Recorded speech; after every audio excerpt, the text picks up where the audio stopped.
Hi everyone and welcome to today's video. My name is Dr. Ray and I'm a small animal general practitioner. For those of you that are new, welcome to the channel. For those of you that are subscribers or members, welcome back. Just a brief housekeeping for some of you guys that are new. On this channel, we discuss pet related topics. And so a lot of those circle around questions you have about nutrition. So we answer those, and that's what we're going to be doing today. I have sprinkled in some educational seminars on various conditions like food allergies and cold weather and things like that. And so we also have those on this channel as well. Most of the topics are by request, so feel free and don't be shy to go ahead and leave a request in the comment section. Today we're going to be doing a food review. I've got a lot of requests to do canned, just non-specifically can you do some canned diets, and we're going to do that today. We are going to be reviewing the ever popular Blue Buffalo. And when I say ever popular, it's usually ever popular amongst consumers, but not amongst veterinarians. And I will share kind of why I think that's happening. We're going to be going over their canned Homestyle line. They did not have the information on their website, and so I did contact them, and they sent me the information we need. So the information that I am presenting to you is not available on their website, but you can get further information by emailing them, and they did provide that. So we're going to be doing the Homestyle version of Blue Buffalo today. So why did I say that veterinarians kind of have a relationship with Blue Buffalo? I would say probably when I first graduated like 15 years ago from vet school, Blue Buffalo was just in its baby infancy. And they came out with the ever popular "Your pet is a wolf, the heart of a wolf is in every animal," et cetera, which is great. It's great marketing. And if they had put good nutrition behind that good marketing, it would have been a winner chicken dinner. Meat is magic, more meat is better, et cetera mentality was being followed by Blue Buffalo, which we know is outside of the standards. And the standards that I'm talking about are the published data in small animal clinical nutrition. There are not a lot of textbooks that you will find out there that have published standards. And so when I set out to start doing these reviews, I wanted concrete information on what was good and what was bad. I did not want to go based on feel. I didn't even want to go based on my clinical impression. I wanted to give you guys real data. And so companies that follow the real data have a real much higher place in the hierarchy to me, because we have to point back to something. And so that was the kind of deal with Blue Buffalo. It was like, well, the meat is magic. You're doing these real excessive, protein levels. Why are you doing that? Can you point me to a paper, or can you point me to some sort of information that substantiates or supports your reason for doing that? And I feel like veterinarians did not get a response, a response that they felt like was appropriate. And so, to us that's not good. We don't want our pet patients getting sick. We don't want to have to fight a counterculture with owners on marketing and, that kind of a deal. And so Blue Buffalo has always kind of had a sour spot, I think, amongst veterinarians. They tried to break into the veterinary community because people always say, oh, well, veterinarians, they only carry the big three because whatever reason. You insert your favorite conspiracy theory here. But the reality is, and what I tell a lot of people is, I could carry whatever food I want in my clinic, right? And if it was just about making money, I would sell what you guys want. Because that's what a good business owner does, right? They give the customer what they want. And a lot of veterinarians don't do that because that's not the goal. The goal is to provide a product that we think is going to be clinically beneficial for your pet. And so way back when Blue Buffalo started to trickle over into the veterinary community, they wanted to win over veterinarians, probably for that reason. I don't think they wanted to win over veterinarians because out of the goodness of their heart. I think they wanted to win over veterinarians because they wanted to tap into that market. And so they started showing up in these veterinary conferences. And it was so funny because these conferences have these huge exhibit halls where you go and, all the new x-rays are there and all the, textbooks are there and all the stuff is there. And there's hundreds of booths. Literally, it takes forever to go through these things. And Blue Buffalo showed up with this big, giant booth. And all the booths are busy and humming and buzzing, and Blue Buffalo is like crickets, because that's how much the veterinary community just completely disapproved of the product. And so I think that's why, that whole marketing misconception really hit it hard there with Blue Buffalo, and veterinarians just really didn't like that. And they didn't like the philosophy, right? So a lot of times we talk about philosophy versus feelings versus data, and so that's what I'm about on this channel. I really don't propose to you philosophies. I like to propose to you the data, and then you guys use that to formulate your decisions. I just don't want you to get tricked, basically. I want you to have the information, and what you decide from there, that's your business, right? So today we're going to be doing, after that whole long introduction, we're going to be doing Blue Buffalo. And so most of these, I tell you, I go in and I don't have any bias or anything like that. And I'm just full disclosure, I've never been a fan of Blue Buffalo. And I think as we go through this review, you will probably see why. It's not to say that there are not diets in this line that are good, because there very well may be, but we are just going to be taking a small snapshot of a few, and then we can do more if you guys would like to do that. So I made this beautiful chart.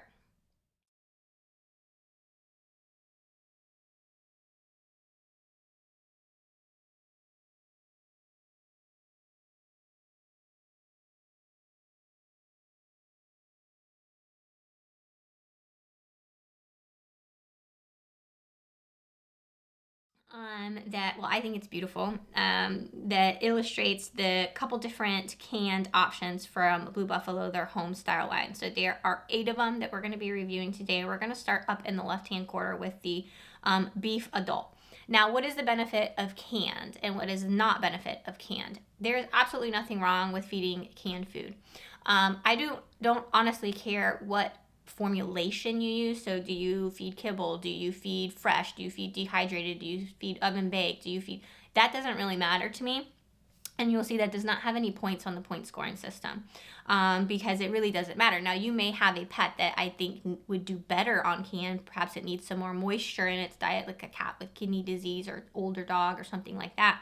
May recommend canned, but really the nutrition is what matters. The way that it is presented to your pet, it really doesn't mean much to me at all, and I don't think it means much to many veterinarians.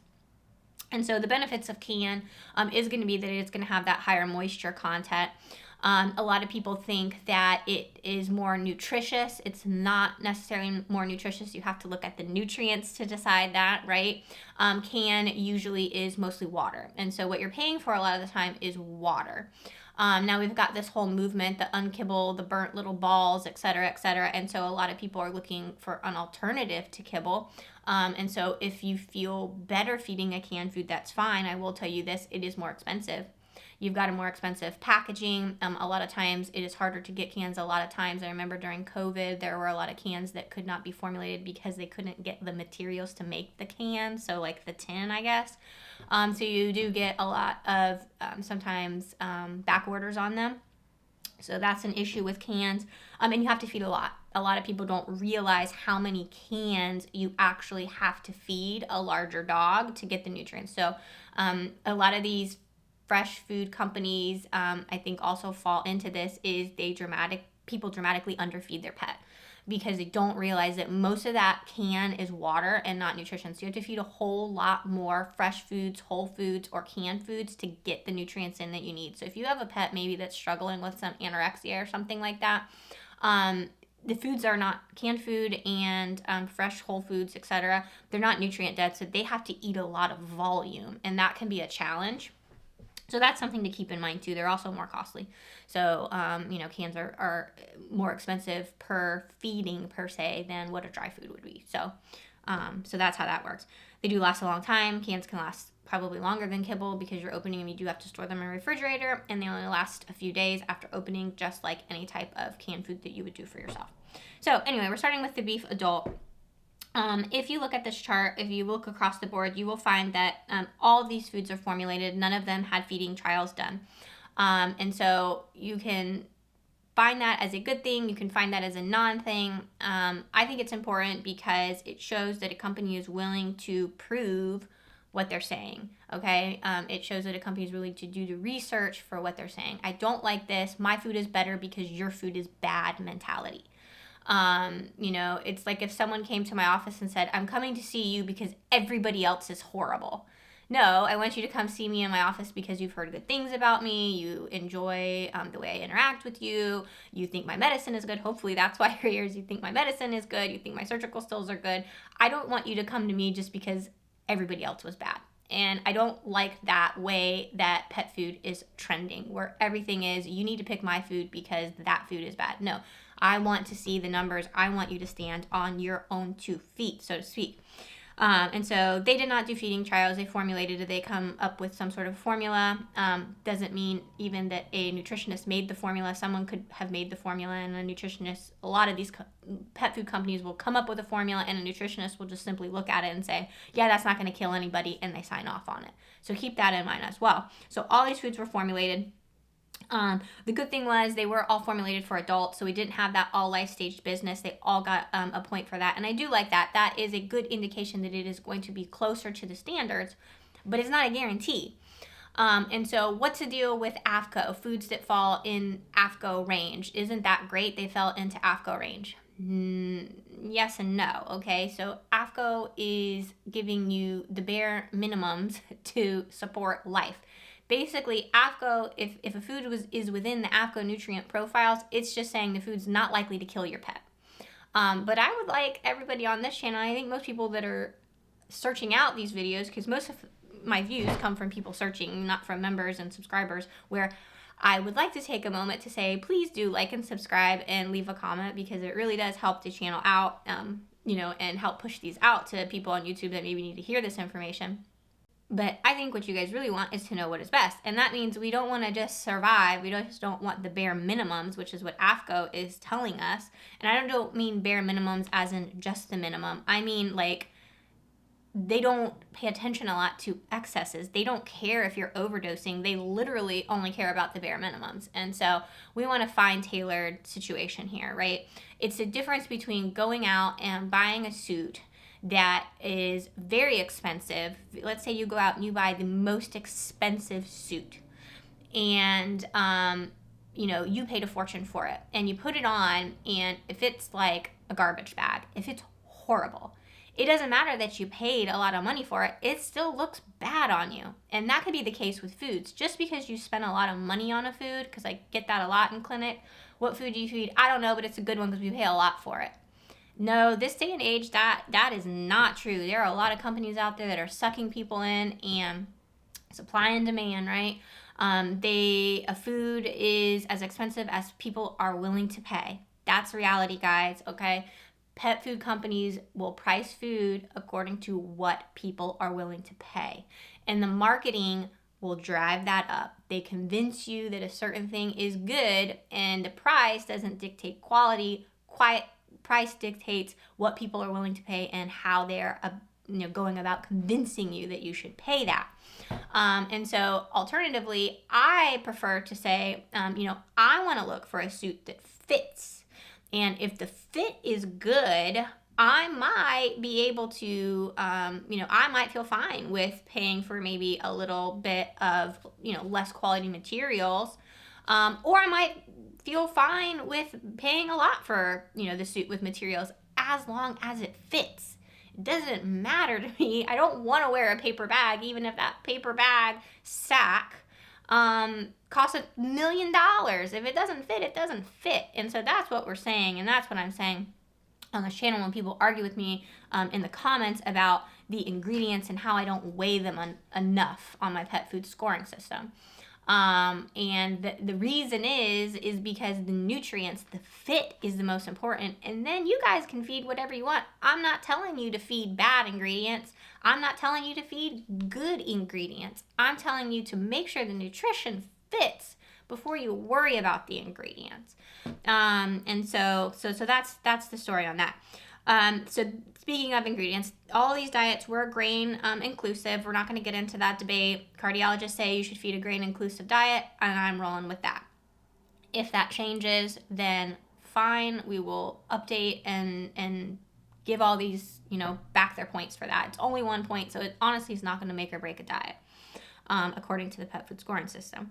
None of these are raw. These are all canned. And so again, I would prefer, if you want to do more of that not kibble situation, I would prefer that you do a canned over a raw diet. It's just too many public health concerns. Plus we've got this whole bird flu thing going around. I mean, it's just not a good idea right now, if ever, to be doing that.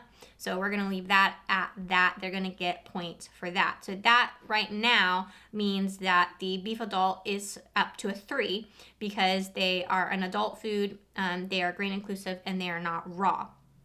Then we get into the feeding guide. The feeding guide on these diets, and you guys can check them out. I didn't give a lot of points for the feeding guide. I think there was only one diet amongst the 8 that 1, 2, 3, 4, 5, 6, 8. There was only one diet that I felt had a correct feeding guide, and when we get there, I'll point it out. The feeding guide was huge across these diets, and I don't know why. Some of them said feed like half to 1 can per 10 pounds body weight.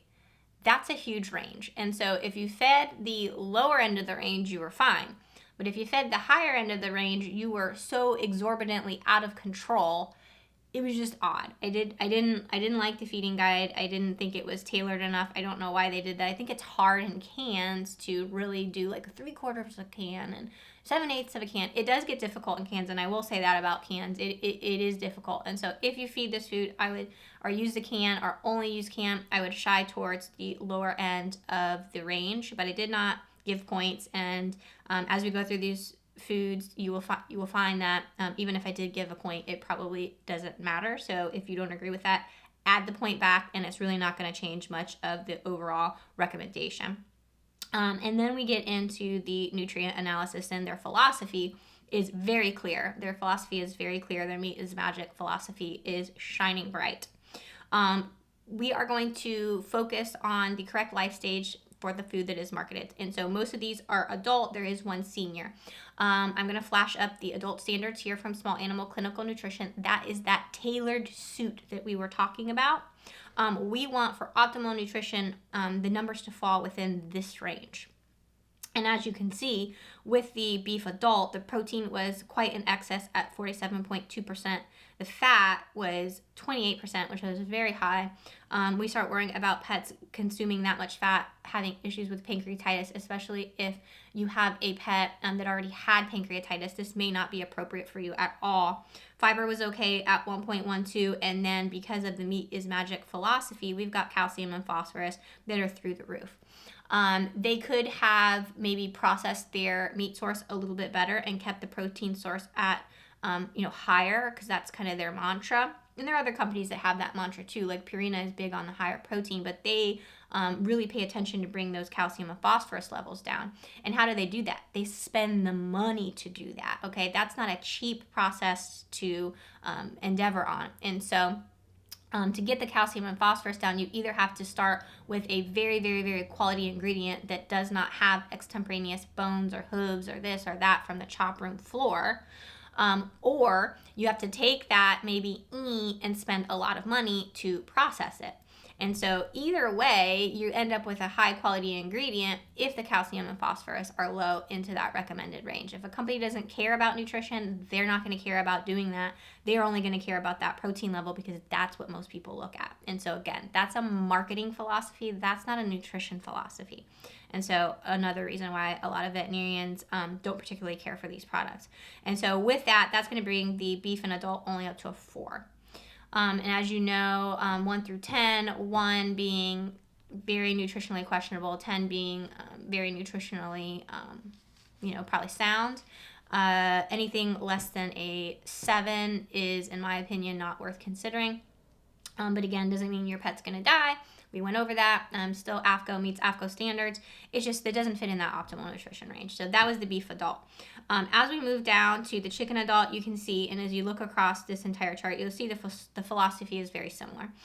Still over in the protein, even higher in fat with the chicken, 34.4 fat is very high in comparison to most. We usually see fat levels in our more optimal diets at between 10 and 20, and so 34 is quite high in fat. Again, those calcium and phosphorus levels even higher, and we've got that higher calorie content, so we have to be really careful with that. So that's going to bring the chicken only up to a 4 as well.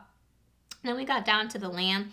Honestly, the lamb, if not for the super, super, super high fat content, again, at 41%, almost the same amount as fat as protein. It's kind of crazy. It actually had probably some of their more reasonable calcium and phosphorus levels, but still over. And so again, with the adult lamb, you are getting a 4 as well. Then we had the fish and sweet potato. So we're really totally changing the protein source here. They did do the best on this one, and so they were able to still have that high protein, again, still really, really, really high fat, but they were able to get the calcium and phosphorus levels down on this diet. Whatever stock they're using of fish obviously just was not a high calcium phosphorus variety, and so they were able to maintain that lower calcium phosphorus and get the points for that. So if you're really stuck on feeding the Blue Buffalo can, this might be the one for you, although it's still only scored a 6. Maybe if you feel savvy, and again, you're going to feed that lower on the feeding, the feeding guide, you're going to feed that lower level. This might bump this up to a 7. So of all their diets, probably a more nutritionally balanced option here. But again, that fat content is quite high, and I would consult your veterinarian if your pet has been diagnosed with pancreatitis or is one of those breeds that are at risk for pancreatitis, like a Schnauzer, a Sheltie, anything like that. You might want to maybe discuss that a little bit more, because you could run into problems with that high fat content. Then we moved on to the turkey. Turkey, again, is falling in line with both the adult beef, the chicken, and the lamb, where it is only going to score a 4. We've got the high calcium and phosphorus, again, your high protein, and then the fat is extremely high on that one as well. Moving right over to the one right next to it, we've got the chicken weight loss, and I really don't know what. I guess because they made it lower calories. This is the only one where the feeding guide made any sense. They made it lower calories per can because the fat is still really high. Actually, the fat is almost identical to their beef adult. The protein's a little bit lower. I just don't really understand the concept of putting high fat but low protein. Again, I would love to see the data or the research that they're following that is suggesting that this is an appropriate weight loss diet. That would convince me. Honestly, it would convince me. If I could see that, I could be convinced. So again, only scoring a 4 because it was excessive in fiber. They added that fiber in, I guess, for fullness. I'm not sure. So they lost, even though they gained a point for the feeding guide, they lost it for the fiber. So that was still only a 4. There are definitely better weight loss formulas, I feel like, out there.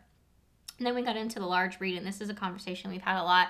There is no such thing as a large breed adult formula. That is 100% marketing. Large breed dogs, because the growth plates have closed and we're not accounting for growth, they maintain on the same nutrient requirements as a regular or small breed dog. There is no different requirement. And so this is completely marketing. Because you have a large breed dog, you do not have to feed a large breed formula. You certainly can if you want. But you can see here nutritionally, as you compare it to everything else, there really is not much difference. It is still going to score a 4. It is still too high in fat. It is still too high in protein, calcium, and phosphorus. And so that's the deal with the large breed. Then we had the senior, and I did compare this to the senior guidelines. I can tell you, when formulas or companies fail to produce formulas that are appropriate for adults, they're almost always not going to be able to form a food that is appropriate for a senior, and that holds true here. Again, this diet is not a whole lot different from the others, so I'm not sure why they slapped that senior label on there other than marketing. Okay, so they wanted to have that option for people that dogs have probably graduated from the regular adult, and they're looking for a senior, and they're like, oh, we don't have one, let's just slap a senior label on there, because there's no AFCO requirements for senior either. And so you can see it is not a whole lot different than the other offerings, and that's going to also bring that up only to a 4. So that's the deal with Blue Buffalo. I mean, I don't want to be a Debbie Downer, and if you're feeding this food and your dog's doing fine, I'm not telling you to change it. I just wanted to show you some of the things and some of the reasons why maybe if you go to your vet and you say you're feeding Blue Buffalo, they may kind of make that face. And so just kind of wanted to elucidate that and pull out some of the marketing things and show you what the actual nutrition is, so that you can make some intelligent decisions. People ask me all the time about topper. Can you use it as a topper? I like the food. I want to use it as a topper. That's fine. You can use it as a topper. Just keep it less than 10%. if you just do a couple tablespoons and keep it as less than 10%, you're not going to significantly alter your diet nutrient composition. And so that might be an option for you as well. Now, again, if you have a small breed dog, you do have to be careful because they may only have a 200 or so calorie, 200 to 300 calorie requirement per day. And so a couple tablespoons may actually be significant. You have to do the math there. If you need help with that, you can certainly ask your veterinarian. Yeah, you could use it as a topper, and it some of the shortcomings will not be as detrimental. So I hope you enjoyed that. If you like this type of video, if you want to see more canned options, or you have a canned option that you think is great and you want to share with the community, please leave it in the comment section down below so that I can entertain that and share with everybody. So yeah, I will see you guys next time.